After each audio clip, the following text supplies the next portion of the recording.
Never hire someone you don't admire. And it's one of the best pieces of advice ever. Think about the job you hate the most. I can't stand accounting. Like, I could care less about how the numbers line up. I just don't do what I want to do. But there are people who wake up every day who can't wait to balance the books, and they go to bed at night. Literally, these people exist. So why would I try to do that? So there are people in every area of my business and my crew and my team. I just admire them so much because I cannot do what they can do. How about I just bring to the table what I bring to the table? Don't try to be anything else. I always want you to be self-aware, but I never want you to be self-conscious.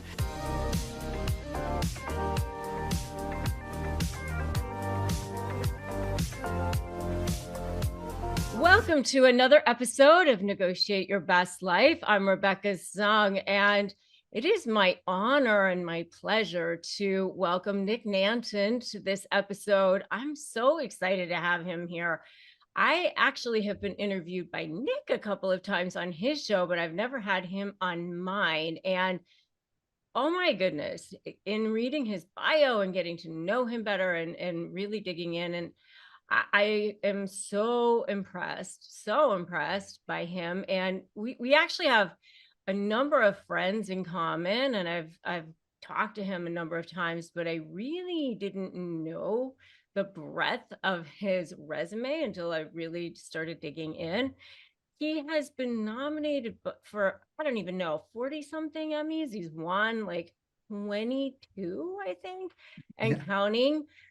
He is an attorney by trade, but he's really a documentary filmmaker. He also owns a celebrity branding agency. He's interviewed many of the most powerful and influential people in the world and shared the stage and co-authored books and made films featuring some of the most powerful and influential people in the world, including names like Tony Robbins, Steve Forbes, Richard Branson, and on and on and on, Larry King, Kenny Chesney, including Chris Voss, by the way, who we actually just talked about recently. He wrote the foreword for my book. He just released a documentary on, which you all need to go check out for sure. And I'm so excited to have this conversation with you because he really knows how to get anyone to do anything, even when it's difficult, even when the conversations are really, really sticky, really, really hairy, and you probably don't want to have them. So that's what the topic of today's conversation is. And that's why I wanted to talk to him. Thank you, Nick, for being here. Oh, thanks for having me. I'll try to live up to that intro. I appreciate it. Well, tell us, actually, let's go back to your humble beginnings. You were born in Barbados, which is really fascinating. Talk about that. Yeah, so my mom's side of the family has been there for about 300 years. My dad is from another island called St. Vincent, and his family's been there forever too. So we're island people for a long, long time.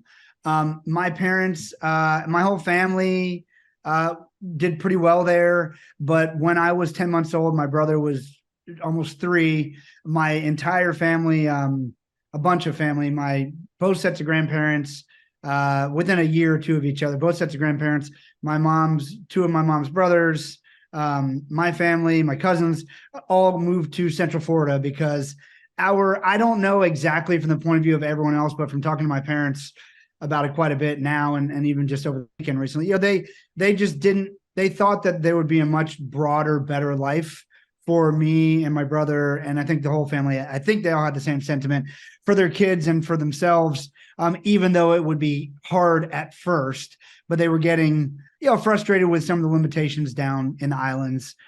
So they moved here when we were young. And, I always say we had more love than we could spend. But as most immigrants come into a new country, like, there were some tough times. I mean, we never were homeless or anything like that, but we always had a nice middle-class home over our head. But there were some times when, financially, I just remember seeing the pressures get to my parents, and certain businesses didn't work out, or different jobs or whatever. And so, I think that stuff shaped me. And it's really interesting, as you sort of picked up on something I don't think I've talked to anyone else about before, of getting people to do what what you need them to do. And hopefully it's what we all need them to do when times get tough. And I could only credit my parents by helping me see that, like when I was young, I saw them have to make hard decisions, but they always did it with integrity, from going, like, my parents owned a car dealership with a couple of my uncles. It was Suzuki Jeeps, if you remember those. They were wildly successful for a brief period of time until a really bad Consumer Reports, article came out. And, debate all within the family whether those were accurate or not, but we don't have to talk about that. Like, it did what it did to the business. And, we went from doing pretty well. My parents building, when I was like 7 or 8, my parents built their dream home, 2,400 square feet, 4-bedroom, two bath. And that was a dream home. And my dad built a tennis court on the side of it. So it was not like, and they were doing very well, could have built much more, but that was the dream. And so, I remember most of my life, I remember my parents sort of fighting to hang on to that.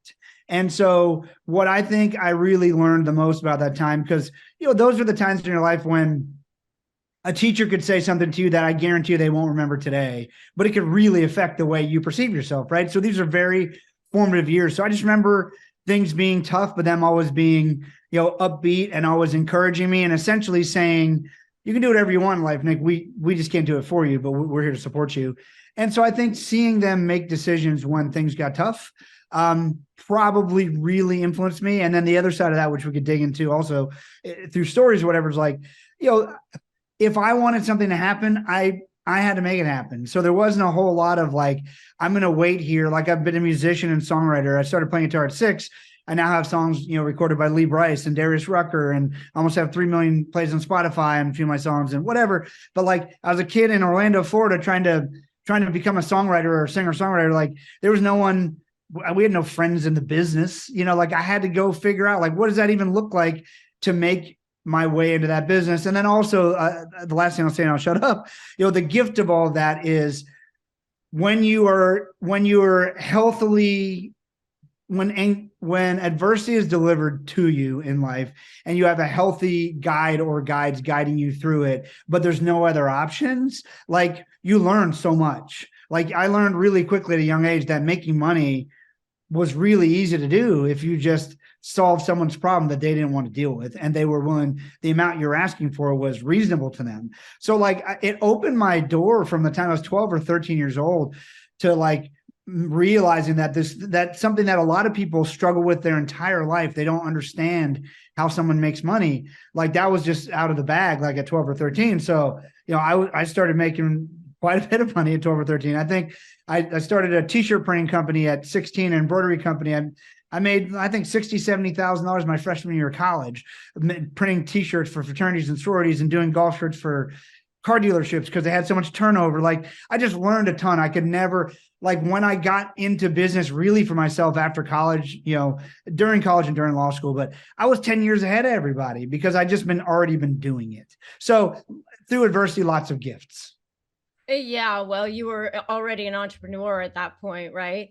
I think it makes such a difference when you are the child of immigrants. I mean, I don't know. I mean, my dad was from China and he came here at 15, and I just, well, we met through Susan Sly, and both of us are half Chinese. Yeah. And I just think it makes such a difference when your parents are immigrants and that they come over here with basically nothing and you have to work for it. And they just instill in you such a different type of work ethic. I think, it's just, well, I think when you do that, you essentially cut the cord, right? And so it's in, it might be the same thing. I don't know if I were to move from, I still live in Central Florida because I love Florida. I'm in the Orlando area. I got lake, I got beach.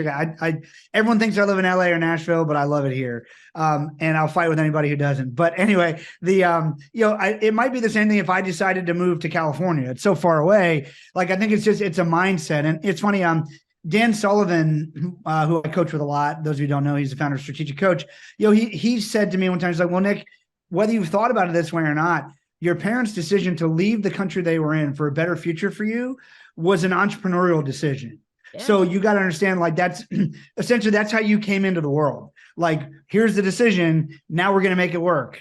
We're all going to do it together. So yes. And I think certainly there's got to be a lot of head noise about not having to go back and not failing and not, but again, I think there's probably some other things I haven't dealt with in life that would maybe make you think similarly. But I think, it's a pretty big deal to leave a culture, right? And to leave family and everything your whole family has known your whole life. I have never done that, so I couldn't speak to it, but I get it. I know. Well, I know my grandfather did when he left China, and they didn't even speak the language. They came over here, and I think it was really, really hard for them. I mean, and you have a life rule, the rule of thirds. You want to talk about that a little bit? Yeah, I learned that from my friend, Dr. Nito Cobain. If you don't know who he is, one of the most incredible leaders I have ever met in my entire life. He is currently the president of High Point University, but he's an entrepreneur through and through. Incredible keynote speaker, did it for years, was on the board of BB&T Bank. He was on the board of Lazy Boy for years, the chairman of Great Harvest Bread Company. And he said to me, Nick, I believe a good life is a life lived in thirds, 1/3 earning, 1/3 learning, 1/3 serving. And I've sort of always tried to live that way myself. I think my parents, again, were a good example of that. I've hung out with people who are a good example of that. But he said it much more eloquently than me. And with his Lebanese American accent, he smokes me the way he says it anyway. But I just think it's a great way to live. Look, when I think we all find this, when we get too myopic on one thing in our life, it rarely leads to success, right? But balance in life is difficult. But if you live that way, like, I don't think I spend literally, I'm not disciplined enough to track my time, but I don't think I literally spend 1/3 of my time doing each of those things. But like, for instance, during the pandemic, when, we had documentaries we were supposed to be making, we had clients we were supposed to be doing stuff with, and, the whole world was shut down, right? And so all of a sudden, this thing that there's no way that could ever happen was a reality. And all of a sudden, all of us were left going like, what do we do now? And I think, probably the best example I can give you of how that rule works is when I knew nothing about what was going to happen next. I didn't know who was going to die next. I'm an optimist, so I figured it would be fine, but I didn't know what was going to happen next, when the next paycheck was going to come in, if everyone's going to cancel everything, when I can get on a plane, when I can finish a movie. Like, we all were just sort of stuck.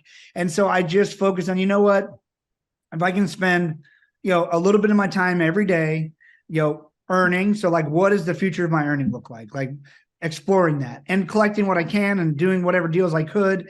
I ended up starting a podcast service during the pandemic, and we produced hundreds of podcasts for people. So that was one outcome of that. What can I learn about if I'm, I genuinely thought, because I know it's going to come to shock to everybody, but I'm very ADHD. And so I thought, honestly, up until a couple of years ago, I thought I hated learning, because the way learning was presented to me, it's like, this is how you learn. You sit in a chair for 8 hours and we yell at you if you move or rock in your chair or stand up or talk too much or whatever.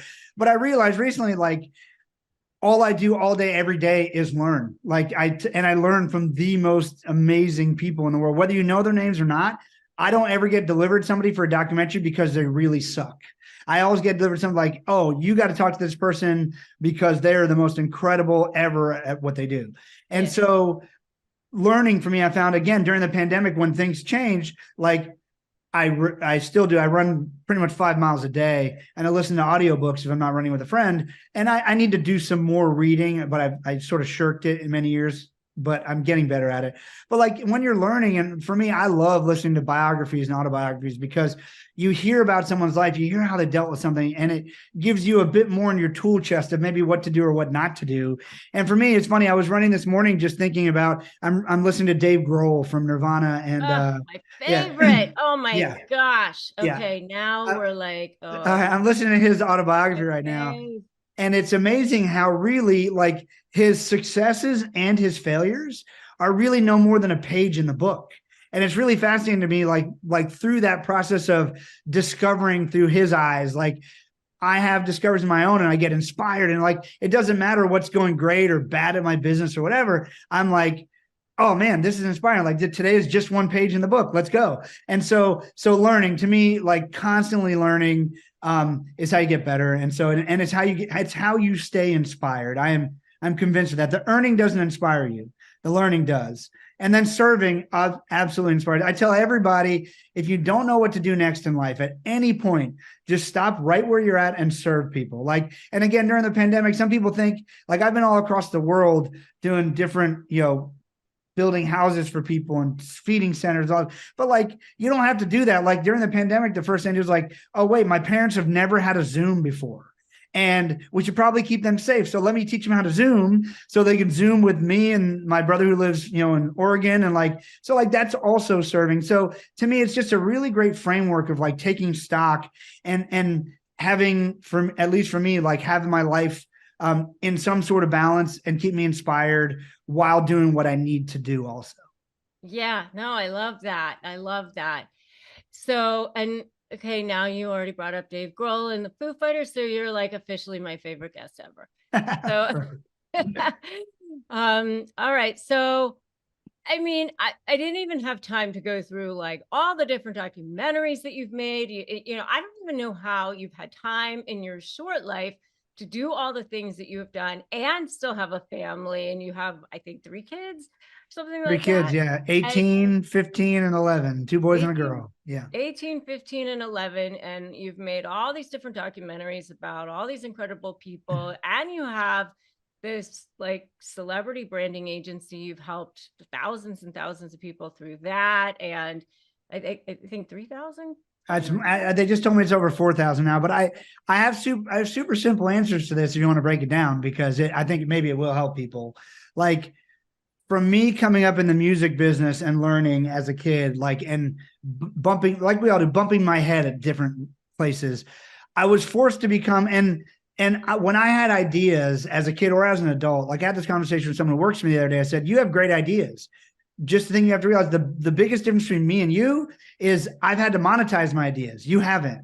And so I want you to learn how to do that, but just understand that the reason why I have a gut for these things is like, I spent my entire life having to monetize my ideas or I'm screwed. Like there was no backup plan. Right.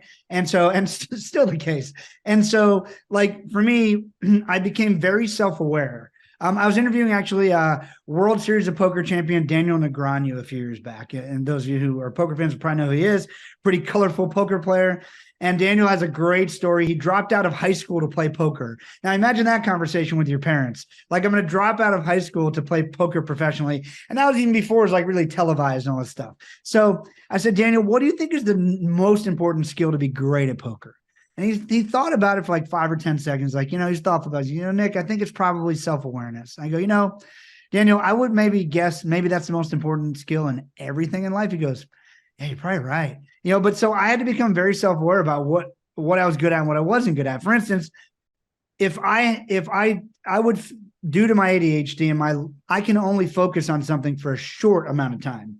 I can hyper focus, but then I'm done. So like, most of my law school exam, I would study in 10 to 20 minute increments for not that long. And my wife, I was married after my first semester of law school. Friends would come over to study. She'd have like taken, at the time, phones didn't do that much. We didn't have iPhones yet, but she'd take my laptop, which is like, they're here to study with you. I'm like, yeah, I studied for 20 minutes. Now I need a break. But like, if I was in school, I'd take a test. I took my first law school exam in 37 minutes. We had 3.5 hours to do it. I used to finish math tests in like 10 or 15 minutes. Like, I know what I know. And I got to, if I go back and check my work, I'm probably going to screw it up. But by the way, there's great, I figured out what some of my strengths were, but I had a lot of weaknesses.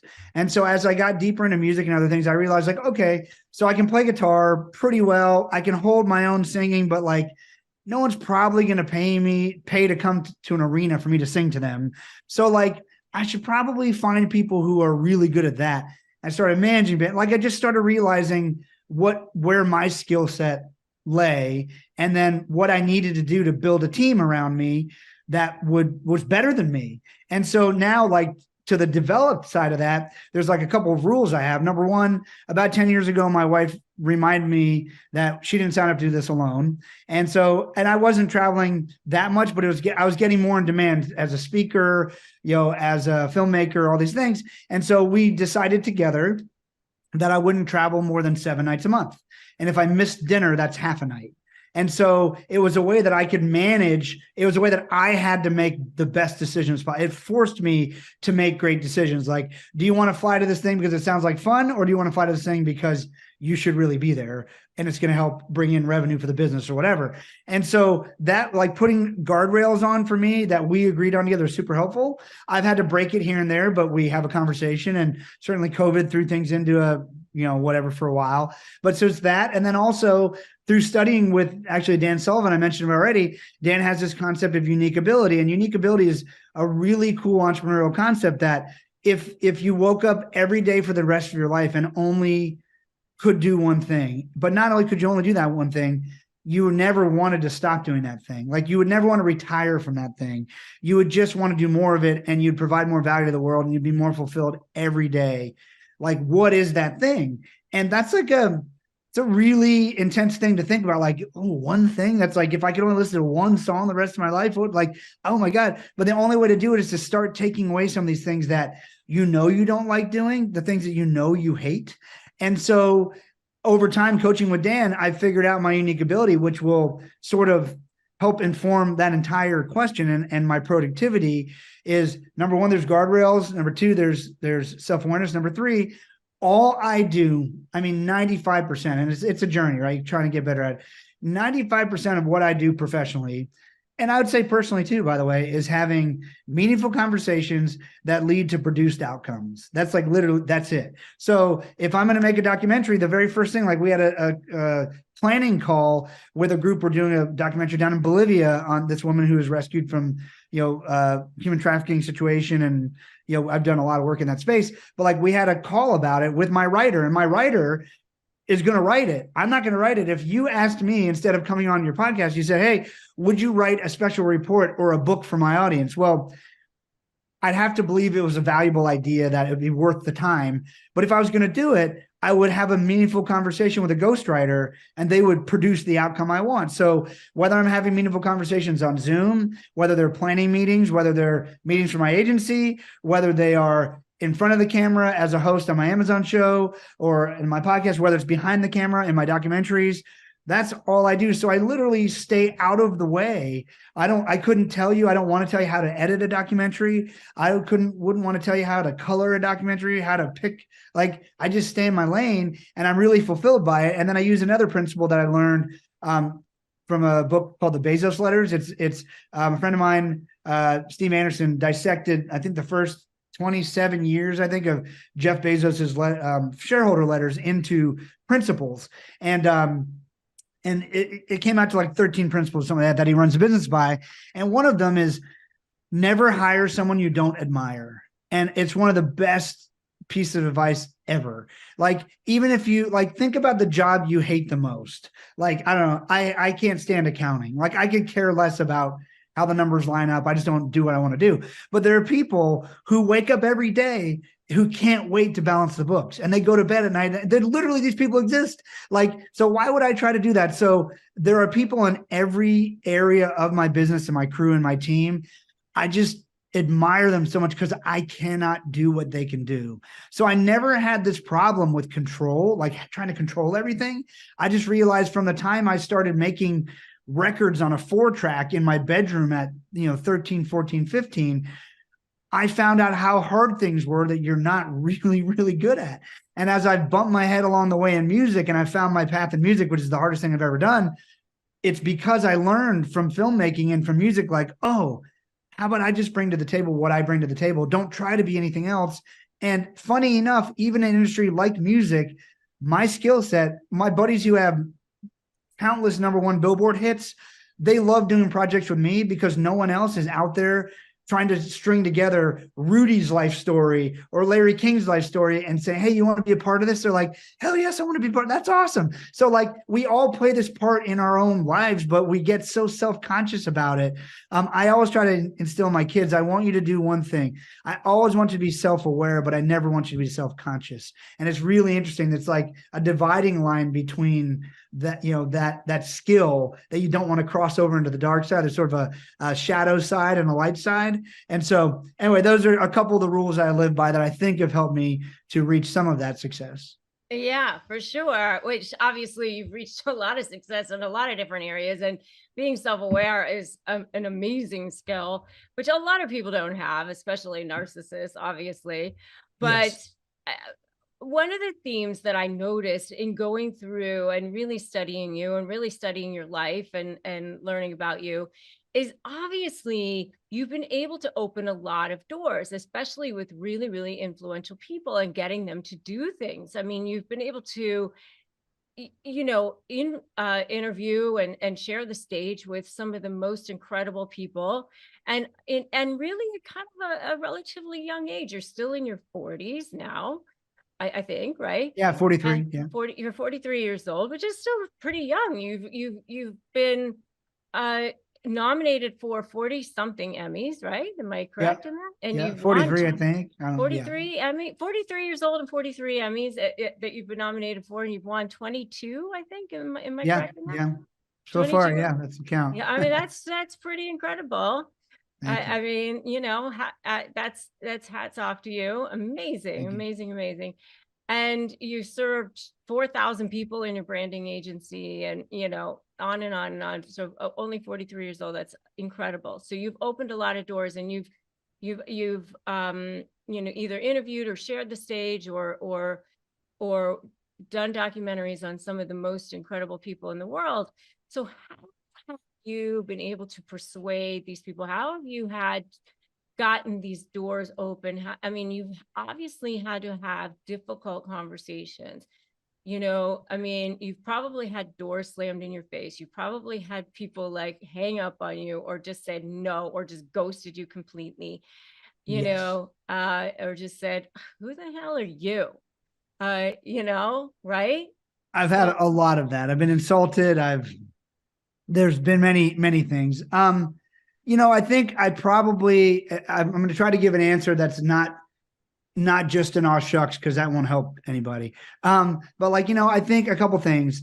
I think the people who I work with, for whatever reason, can pick up on the fact that I'm genuinely interested in helping them. Like, I'm genuinely interested in working with them and serving them well. I just recently did Dick Vitale's life I'm going to story. stop you there, because Yeah. that most people in those positions would be like, even though you're interested, they'd be like, what are you going to do for me? Right. Yep. So if you don't have the platform, if you don't have the, I want to know, like, how do so for the people out there who are dealing with difficult people, who are dealing with a narcissist in their life, or dealing with somebody who's like super toxic, what advice can you give to them, as far as like, how were you able to persuade people? Yeah, run is the first piece of advice I give you. But I know. I think honestly, if I really look at that, I have one of my rules is a no a-hole rule. I just won't put up with it.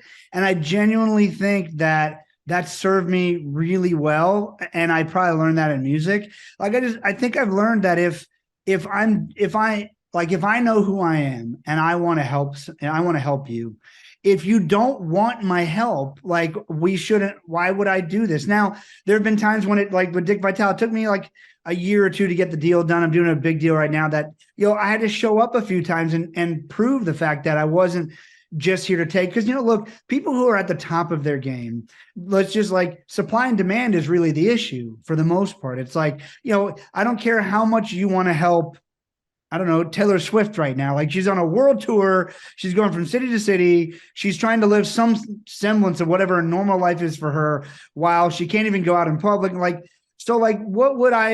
What would I possibly have to offer her that would make it even her want to stop and talk to me?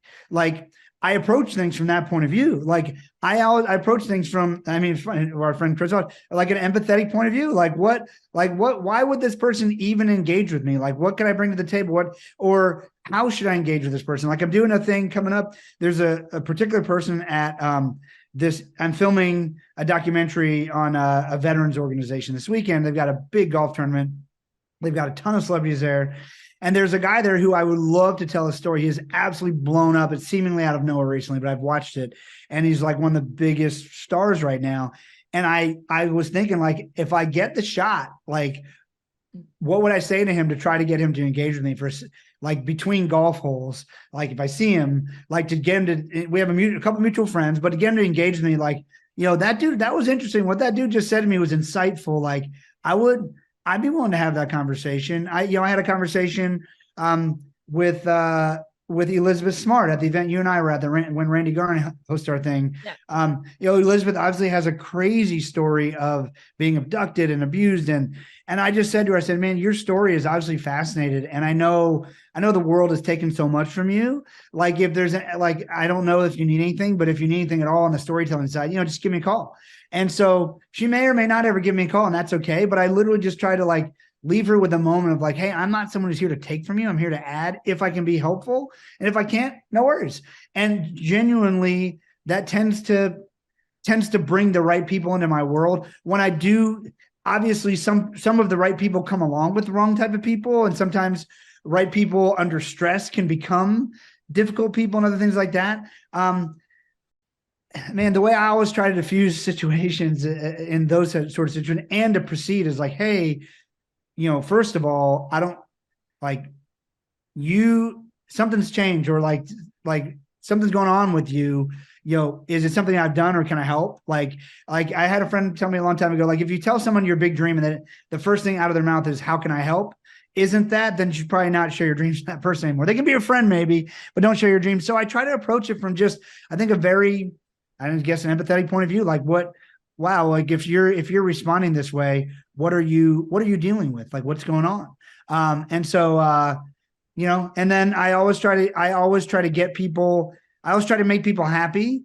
Sometimes you can't, but it's when it gets to the point when I've got to get it done because we've contracted with a network or whoever, and someone's holding me up, I'm like, all right, well, here's where we're at, and here's what I have to do. So help me help you. If you typically I have the control and the agreement to do what I want to do, but I still want to be a good partner to you.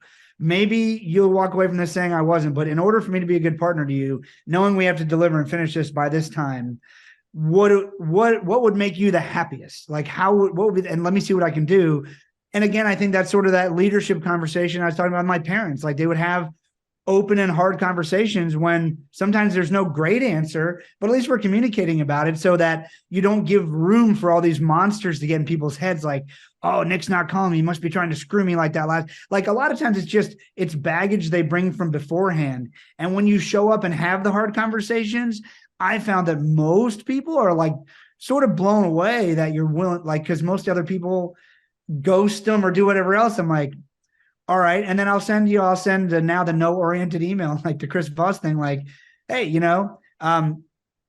are we done with this? Or did you, and people typically, you get the answer you want. Either they ghost you and you never hear from them again, you get the answer that you needed, or you get oh, no, sorry, man, I was so busy, or unfortunately my mother just passed away and I've been really busy, or whatever. But I've just found, just trying, honestly, for me, it's always been open and honest communication. I think I've got a really good BS meter too. I can pretty well tell someone's intentions, I think, really quickly. And I have, other than a sociopath or the best narcissist, which you can't read them because they're too good at it. But there's not that many of those people that I've ended up having to deal with, thankfully. So, open and honest communication has got me where I need to be, and making tough decisions for the good of what we agreed to begin with. I always try to be very clear with people what we're getting into, so I can always point back to it. Hey, if I didn't tell you this, you could be mad at me, but I told you. So I'm still marching forward here.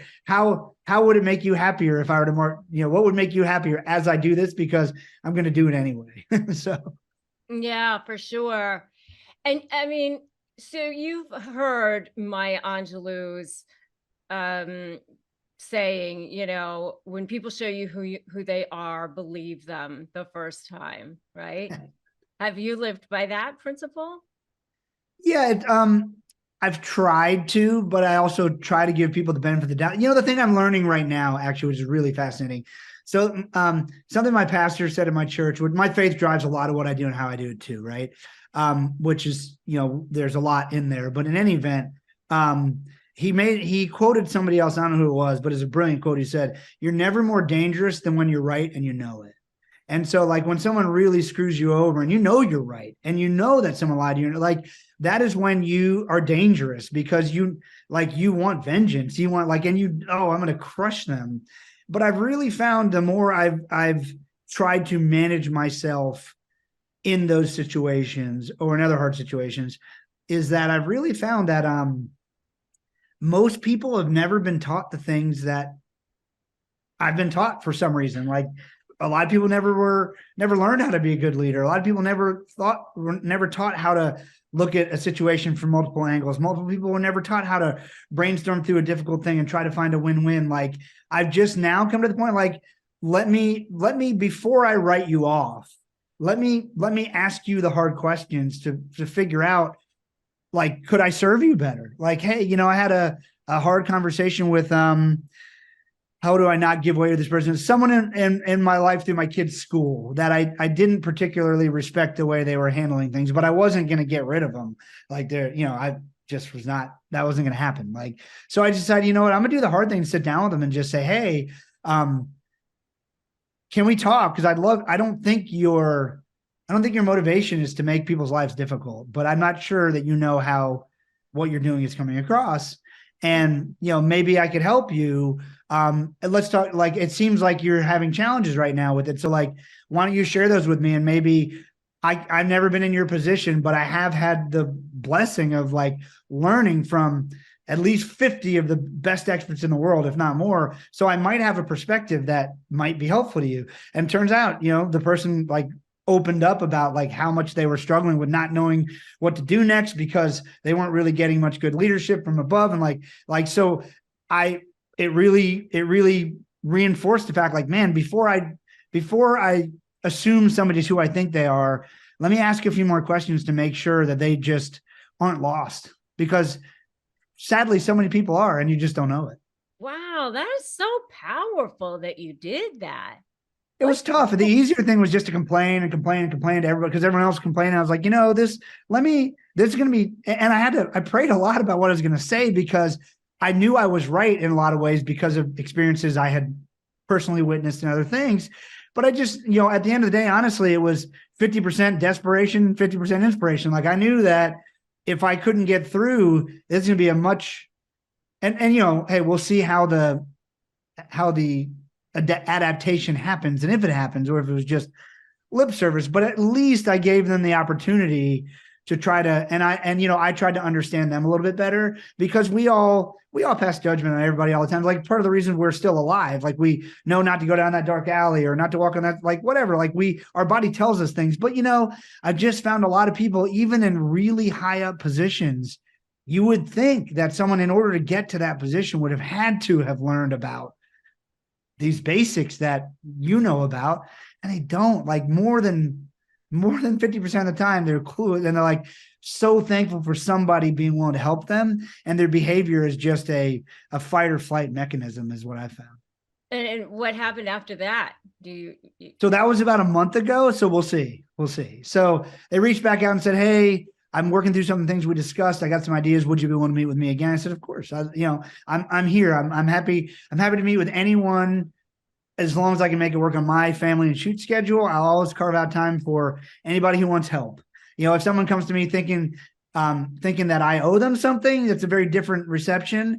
But if someone's like, hey, I have an idea, I would really love your help or your advice, your wisdom, like, yeah, I can find time. I might not every second of every day is busy. You just got to schedule it when it works for me. It might be 3 weeks from now. It might be tomorrow at 2:30. I might have a hole, but I'll walk through it with you, as long as I'm having a meaningful conversation that will hopefully lead to the produced outcome you desire. But that's what I'm going to do. One of the things I've now started doing, like people ask me, I'm sure like you all the time, once you reach a certain level of success, to be on this board, to do this thing, like, I learned the hard way because I want to help. My first conversation now is like, hey, let's have a conversation first, because there's what I actually do and what you think I do.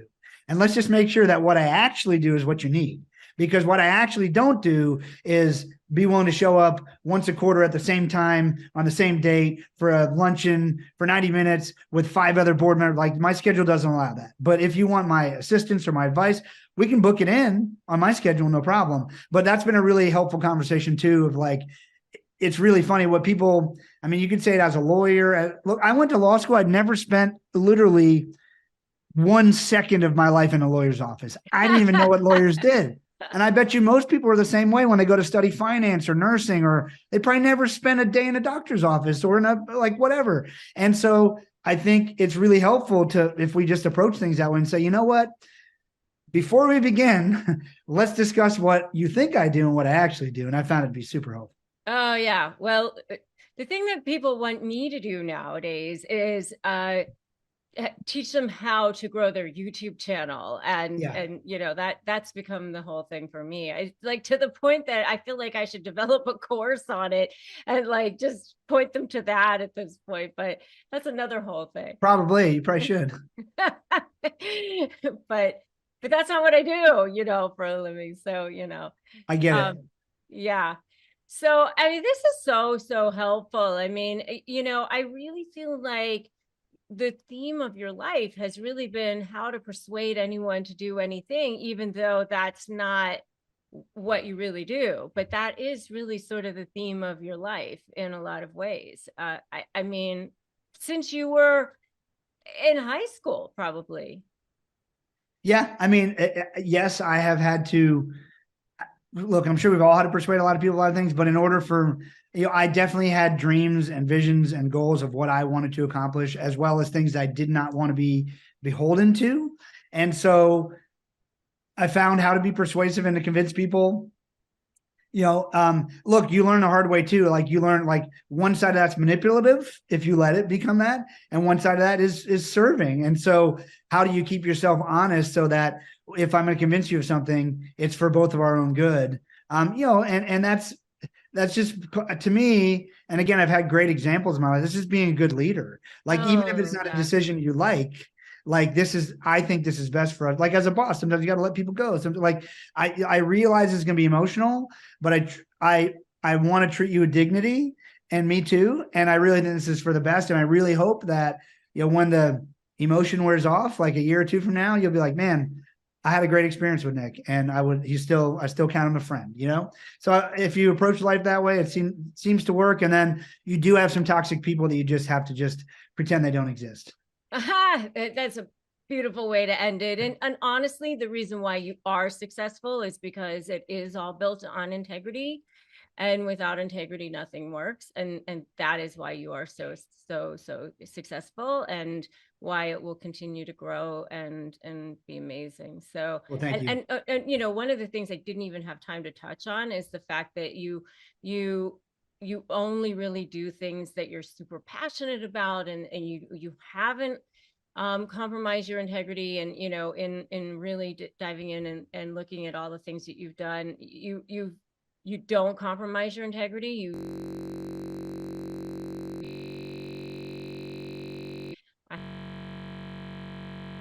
into your 4Cs and all of that, because we didn't have time for all that.